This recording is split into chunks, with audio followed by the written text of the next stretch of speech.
Sudah makan, sudah kenyang, saatnya sekarang saya mengajak Anda menguji adrenalin. Tapi ini soal mistis ya, jadi ini tentang kepercayaan tentang keberadaan makhluk astral di Indonesia kan sudah ada sejak zaman dulu kala dan melekat pada akar dan budaya. Nah tapi, apa jadinya jika kehadiran hantu dapat ditangkap oleh kecanggihan teknologi? Nah Lady nih, apakah benar nih hantu yang dipahami masyarakat awam sebagai makhluk gaib ini justru bisa dijelaskan dari sudut pandang sains? Nah berikut liputannya untuk Anda. Sangat tinggi.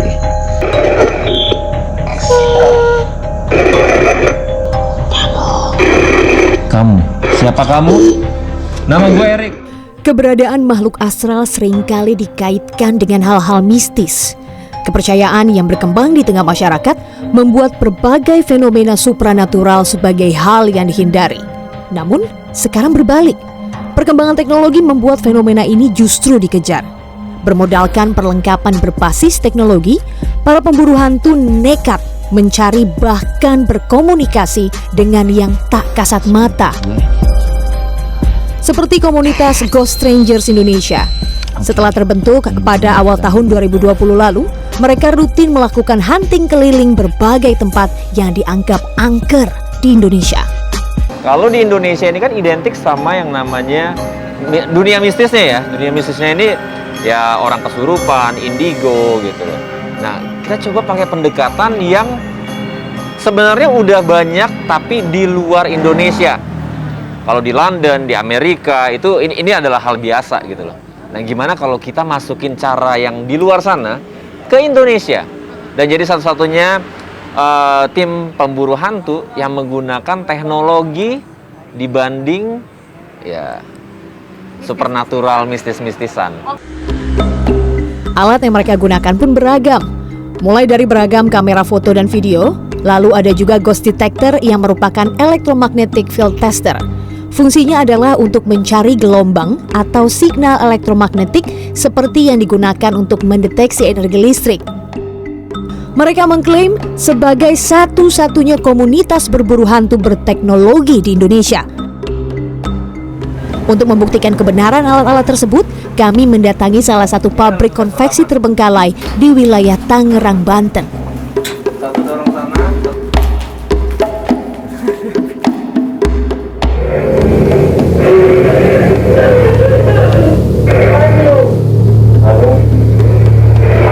Mendengar nama saya dipanggil, sontak membuat bulu kuduk saya dan juga rekan jurnalis Lasonga Pebro bergidik seketika. Namun kami masih ingin memvalidasi fenomena berburu hantu dengan teknologi ini dari kacamata fisikawan. Benarkah fenomena supranatural dan teknologi dapat dijelaskan secara sains? Kita dari kacamata sains ya, kita harus berpijak pada prinsip-prinsip sains. Jadi ada semacam SOP di sains itu, ada suatu prinsip yang kalau dilanggar ya dikatakan sudah bukan sains lagi gitu. Nah, yang pertama di sains itu adalah semua eksperimen itu harus bisa diulang. Oke.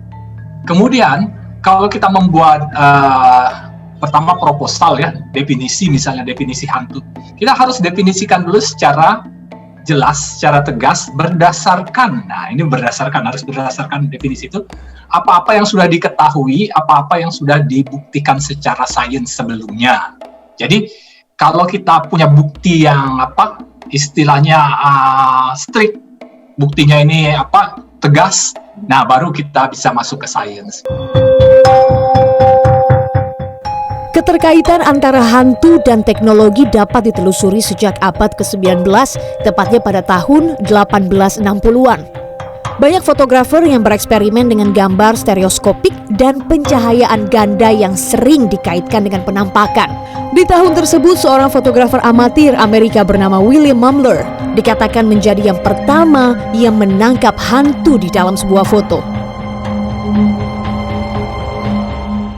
Bahkan, dalam dekade yang sama, universitas bergengsi seperti Cambridge dan juga Oxford membentuk sebuah klub untuk mencari bukti keberadaan mereka yang tak kasat mata.